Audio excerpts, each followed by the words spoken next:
What is up, guys? TD here, bringing you a little footage of the Heroes of the Storm Technical Alpha. I just got into, finally. I've been waiting for quite a while to check this game out. Not a real big player of MOBAs, but the idea of a Blizzard one is, of course, pretty tantalizing, so installed it right away, went through the little tutorial, learned how to play stuff, and then they set you up in a practice mode game, which is what I'm in now, and they start you off with Jim Raynor from the StarCraft universe, who is a ranged assassin, I guess, type class. Not a whole lot of health and all ranged abilities and good stuff. You have your Q attack, which is penetrating round, does a fair amount of damage and a knockback. Your W skill gives yourself and nearby allies a speed and attack speed boost. And then your third ability is actually a passive ability that heals you when your health gets low, so that's pretty helpful. But it's the same if you've ever played League of Legends or Dota 2, anything like that, or the original Defense of the Ancients and World of Warcraft, excuse me.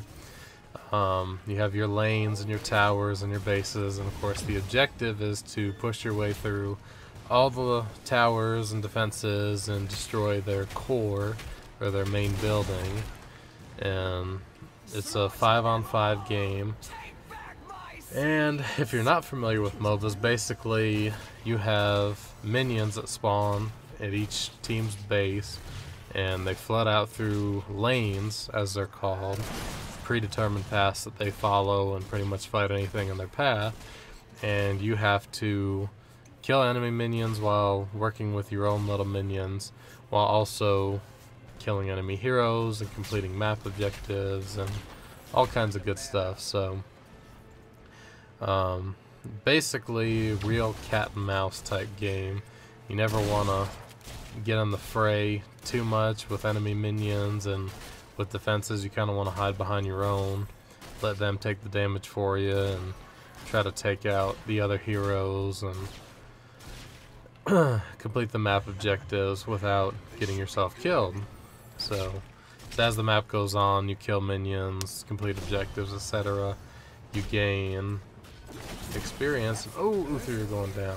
That's another thing about MOBAs. You always want to try to find enemies that are low on health and take them out real quick if you can. But this particular map has a interesting mechanic where they have at nighttime these plant monsters that you can fight, and as you kill them, damage them, you collect these plant seeds, and when you collect 100 of them, you get to spawn as a giant plant horror, which is pretty tough and has some special abilities. And these types of map objectives can really turn the tide of the battle, from what I've seen so far. But so far it's really fun. I like the simplistic way it's set up. For one, they got rid of items. If you've ever played the other MOBA games, I'm sure you're familiar with collecting items and secret shop items and all that, and creating powerful artifacts and things like that. Well, it looks like Blizzard decided to not include any of that, just to make things simpler, which is fine by me, because like I said, I never really played those types of games, and what I did, I never knew what to buy and what to use. So I think it's definitely going to follow Blizzard's more casual style of gameplay that they've started to do with a lot of their games. So I'm sure it'll be highly competitive at, you know, the professional level, but it seems like it'll be easier for someone like me who's unfamiliar with the, you know, game mechanics and all that.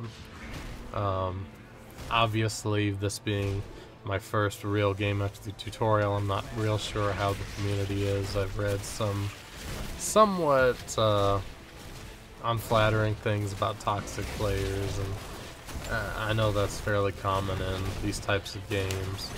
As I've never played League of Legends, but I know in Dota there used to be a whole lot of trash talking and, you know, general general fighting amongst players, your team and enemy, and for someone, again, like me, who's not great at these games, it's kind of sucky,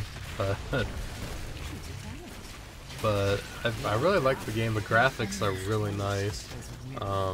My computer's pretty good, not like amazing or anything, and I'm playing right now with everything turned on extreme, ultra settings, and I haven't had any problems with lag. So if you have an older computer, I think even with the settings turned down and stuff, you'd still be able to enjoy it without having lag issues, video lag and whatnot. One thing I've noticed is it seems like a lot of the characters you have to purchase either with coins that you earn from leveling or completing daily quests or other things, or you can just pay real money for. And it seems like most of the characters range anywhere from a few dollars up to $10, I think is the most I've seen for one. It might be a little more. And then there's also mounts and other things that you can purchase. It seems like they have a rotating list of characters that are free every week, so you'll always have something to play. You'll always have a certain set of characters to play, but if you like one particular character, you can purchase it and use it as much as you want to. I haven't done that yet, but if I enjoy the game, I probably will, because I'm sure I'll find a character that I enjoy more than others and I'll want to stick with so I can level it up. Because it seems like you unlock a lot of things depending on how much you level up a certain character. Like you'll see as I'm doing my talents, a lot of them are locked, and it seems like I have to level up the character before it allows me to pick those other talents and use them. So if you find a character you like, it'd probably be worth it to go ahead and just purchase it, either with your coins or money, and be able to use it whenever you want to. Also, when you level up to a certain level, you get your mega ability, whatever it's called, your ability that blows stuff up or does massive amounts of damage or healing or whatever the case may be, I guess, depending on your class.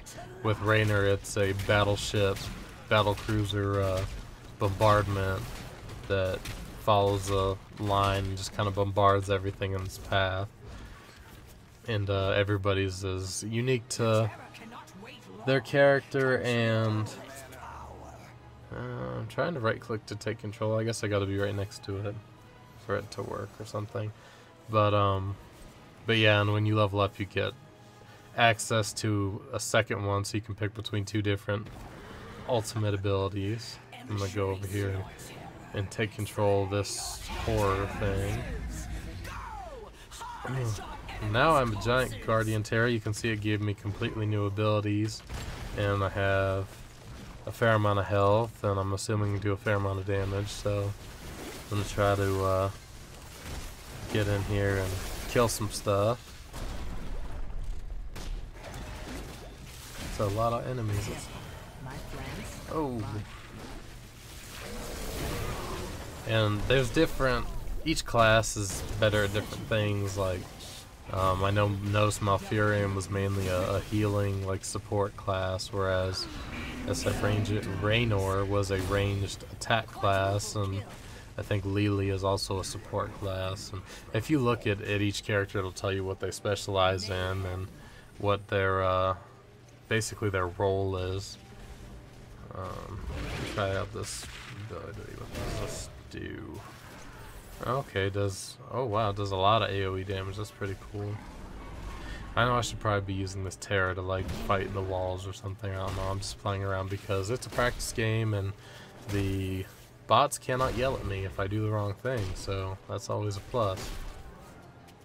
But yeah, so far it looks pretty cool. I'll probably record some more videos once I get into playing against real people and seeing just how badly I can get owned and get laughed out of matches. Yeah, let's go up here and start to attack, and my suit's gone, I'm about to die.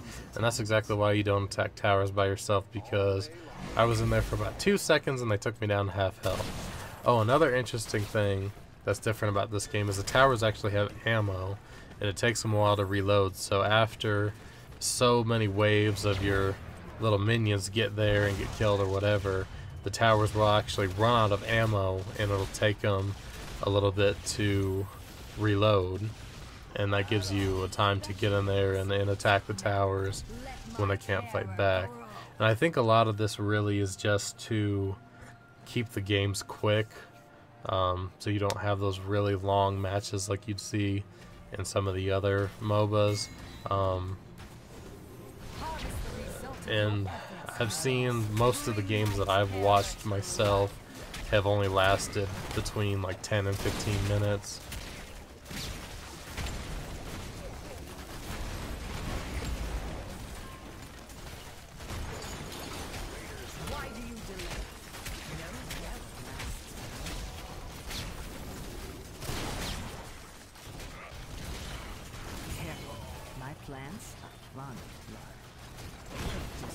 So, as you can see now, we are beating our way into the enemy stronghold, taking down their final towers, taking down some of their other buildings, killing off their heroes, so that we can take this guy over before we get there. But trying to finish them off, take down their core, so that we can win the game. You can see Diablo was just there and Hearthstone. I don't know why he did that. I guess because he's a bot and he doesn't know any better. Use the Guardian Terror Sprint ability to try to get back over there quick and help my teammates finish taking things out here. Turn these heroes into plants. And now we can finish taking their core out. And that's pretty much a game. I know a game online with other real people is going to be a lot more complex and require a lot more skill and more knowledge, but for practice mode it's pretty easy and pretty straightforward. So for someone like me who's new, I think this is a good way to learn how to play and how to get into playing without being really, worried about everybody ragging on you. But I'm leveling up both my player level and my character level, gain experience, leveling up, got some gold, always good. And as you level up, you get more skills and stuff, like I said. So all in all, pretty fun, and I'm looking forward to the future of this game and seeing what they can do. But that's all for today. Thank you guys for watching. If you enjoyed the video, please give it a thumbs up. Subscribe if you haven't already, and I will see you next time.